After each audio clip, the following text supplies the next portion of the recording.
One of the most important things to consider when you're setting up for a live stream is to make it stable, reliable, and consistent. But what if you find yourself consistently wishing you had a little more flexibility or wanting to stream from a different location? Sometimes you just need to go for it. Sometimes you just need to say, YOLO. If you remember in like 2013, YOLO was a thing that kids said, and this is called the YoloBox. So, and if you're unfamiliar with YoloBox, what it says on the YoloBox box is that it is a switcher, encoder, monitor, and recorder. So a lot of things all in one unit. And real quick, I'm gonna give some background and disclosure, but if you just wanna jump straight into the testing, you can use the chapter marker right down here. Several months ago, the people from YoloBox reached out to me and asked if I wanted to try it. And I said no. And honestly, the reason I said no is because the name is really goofy. I just thought it was not gonna be a good thing. And after that, when I started making videos about live streaming and that kind of stuff, people in the comments kept asking if I had ever used the YoloBox, or they were recommending that I should use it. And so I started to get more curious. And then a few weeks ago, they reached out to me again and said, hey, do you wanna try it? And this time I said, you know what? Sure. So if you want to know how I handle any kind of sponsored content or free products, there is a link in the description to the ethics statement on my website. And basically, they sent this to me at no charge, but there's no obligation on my part or promise on my part to make a video. Nobody would get to look at the video before I publish it if I do make a video. So basically, they just sent it to me and said, do what you want with it. And it's so interesting that I do want to make a video about it. And the first thing I thought when I took the YoloBox out of the box was, yo, this thing is super well built. If you've ever used a really nice on-camera monitor, this feels like that. It definitely doesn't feel cheap or plasticky. It basically looks like a giant iPhone, or maybe it's like a regular size iPhone and I'm just tiny. iPhone 13 Pro Max. YOLO. YOLO. And then I thought, okay, if this is supposed to be simple and practical to use, there are already a lot of great reviews and tutorials about the YoloBox on YouTube. Why do I need to make one? I don't. So instead, I'm gonna walk you through with me as I try to set it up and use it for the first time, and we can see how actually easy or not easy it is. Before that though, just to give you an idea of what this is supposed to do, it is a monitor. It does have an SD card slot so you can record directly in here, but it's also supposed to take some of the functionality of like a capture card or even like an ATEM mini. And on the main side here, there are two HDMI inputs and a USB input. And what that means is you can actually connect two cameras or two HDMI sources and even a USB webcam. Or you could take something like a cam link, plug it into the USB, and then have three HDMI inputs. There's an HDMI out port, an Ethernet port, an audio in jack, and a USB Type-C port, as you can see. On the other side, there's a 1/4-20 mount for mounting on a camera. There's an SD card tray, which I was a little bummed out because I thought this was like a nice way you put the card in and slide it in, but this is just sort of like a filler, and then you take this out, pop your card in. There's the power button, there's an audio output, and then there's also a SIM card tray. So I don't have a SIM card in a data plan to use with this right now, but apparently you could put one in there and then use this as a complete standalone unit. And it's really, really well built. Feels like this is all metal. This is kind of rubbery on the back. It's got some nice weight and heft to it. It does have an internal rechargeable battery that charges via USB-C. I don't know how long the battery life will last in real world usage, but at least since it is a USB charger, you could connect a power bank to it and keep going that way. Now I have a lot of questions about this, but let's start by seeing if it can do the things that it's supposed to be able to do. All right, so I am going to power it on by just holding down the power button. There we go. We got the screen. It's pretty responsive though. I mean, it's very much like a smartphone would be. Where is my time zone? I am in the LA time zone. Enter my email. So I guess I need to go into settings first. Makes sense. We'll set up Wi-Fi, see if that works. So turn on use Wi-Fi. All right, it's connected. That was fast. Cool. Now, so I typed in my email. They emailed me a verification code. For whatever reason, I kind of had a hard time setting my password, but I did that. As soon as I logged in, it now says there is a new software update. So whatever happened once I did the software update, it just sort of got stuck on the password page. I restarted it and it took me to the regular actual settings page, and now I think I can do stuff. So let's go to YouTube, enter the YouTube password. That's all set. Apparently you could also stream to Facebook, Twitch, or soon Twitter. Apparently this is an Android device. I've never used an Android device, so if you're familiar with Android, I think this might actually make a lot more sense, but I'm learning. I clicked on more in the settings and it just took me to an ad to buy the YoloBox, but like, so let's get a camera and an SD card and start Yoloing. It says no SD card detected. We'll see about that. Tap the plus to create a live stream. So the instructions say, step 1, connect to the internet via Ethernet, Wi-Fi, or 4G, and then set up your YOLO Live account, plug your camera into YoloBox, you are way to go. But I'm not way to go, though. I have a long way to go, it feels like. So my problem that I'm having right now, basically, is on the YoloBox home screen, it just gives me the option to create a live stream. And if I do that, I can create a stream, but it won't let me adjust like if it's a public stream or an unlisted stream.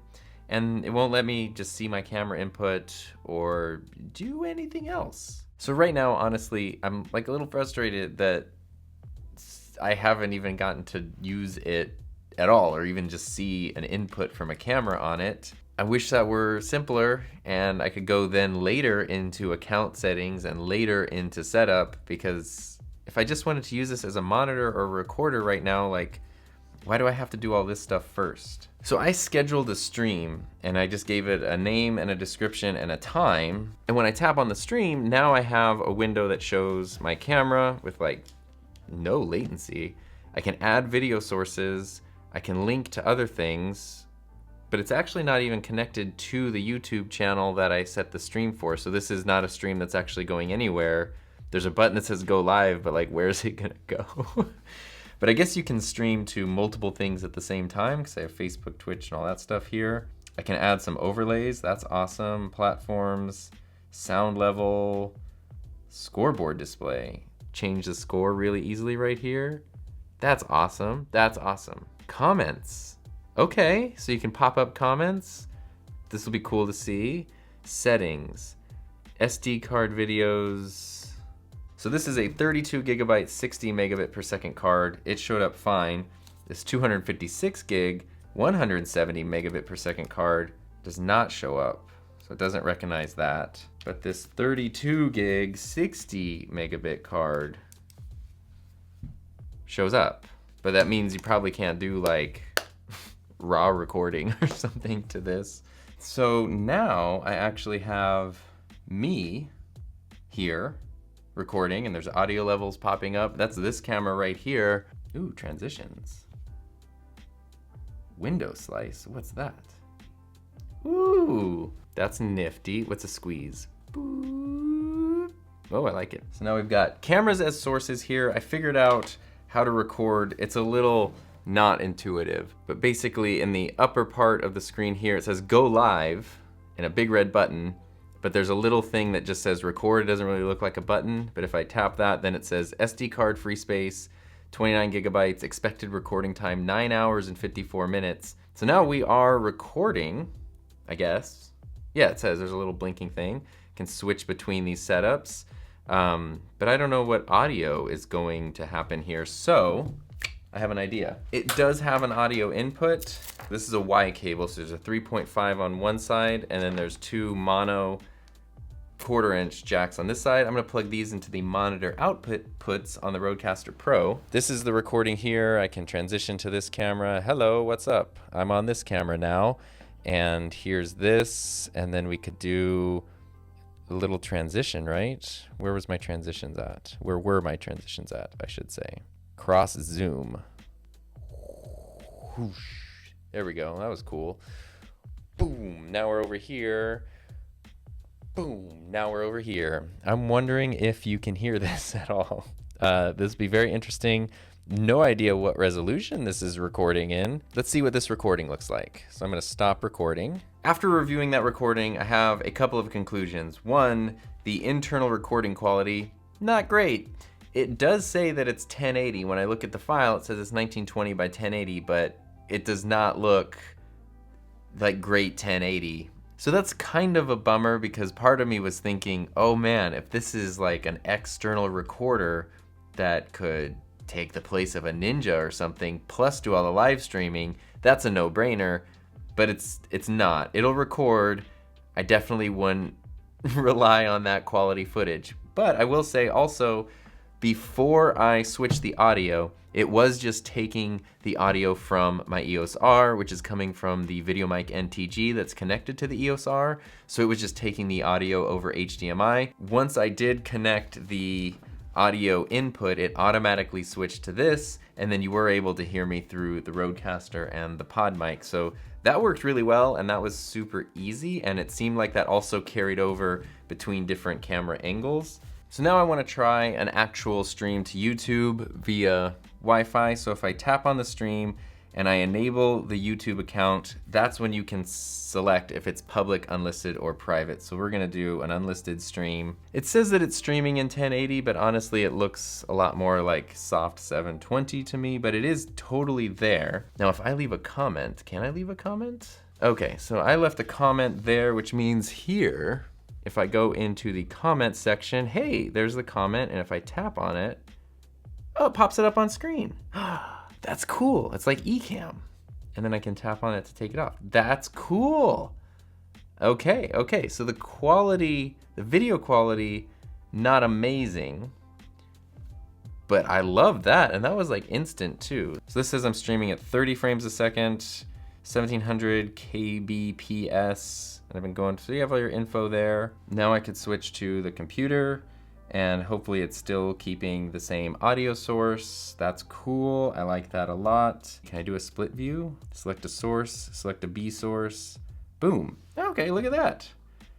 Oh, I like this. I can change on the split screen view, I can change which thing is, how it looks. I can change the position of it.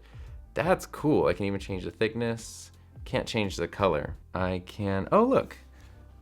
The video we recorded earlier is right here, and if I tap on that, it's playing the video. My transitions are still weird. We'll just go back to cut. And if I cut away from the video, it cuts back to me over here, and if I go back to the video, it picks up right where I left off. Didn't know that was a thing you can do. Oh look, now I have a full screen version of my, oh, this is much nicer. This is much nicer.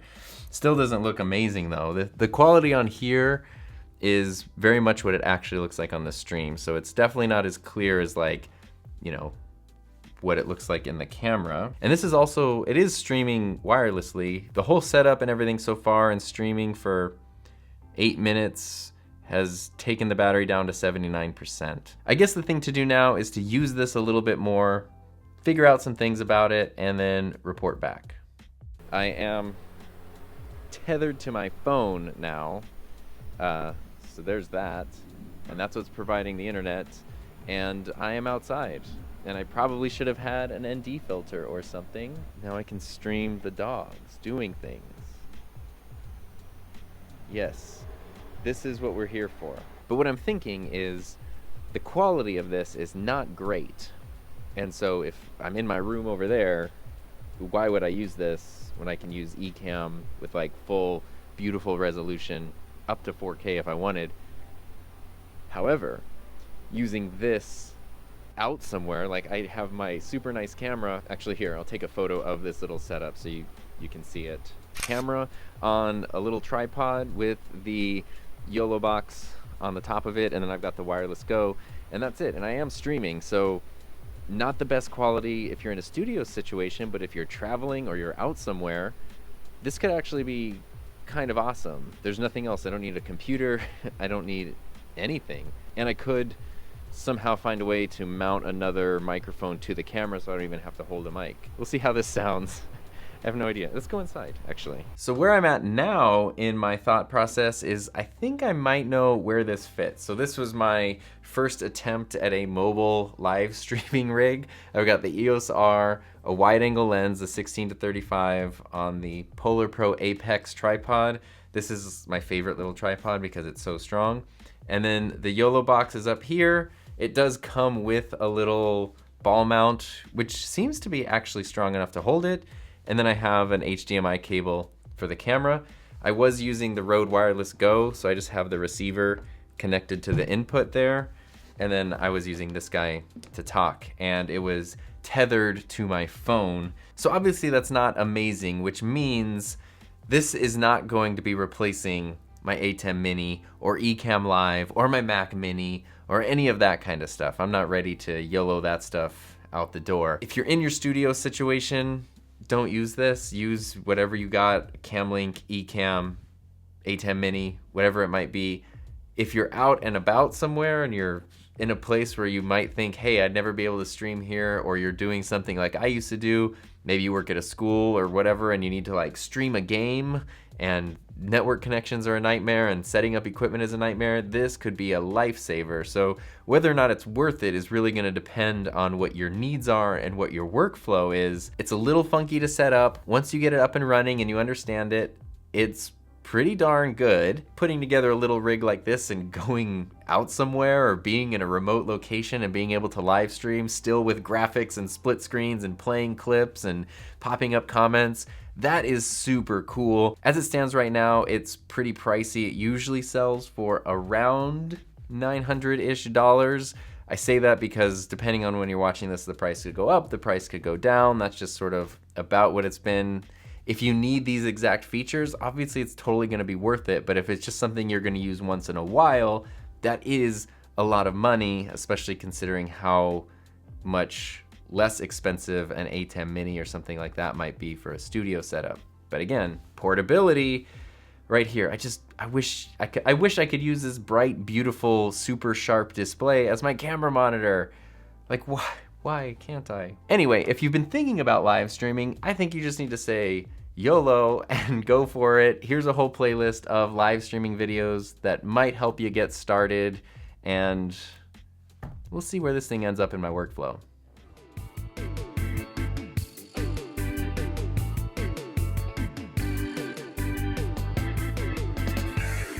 Oh, I'm still recording.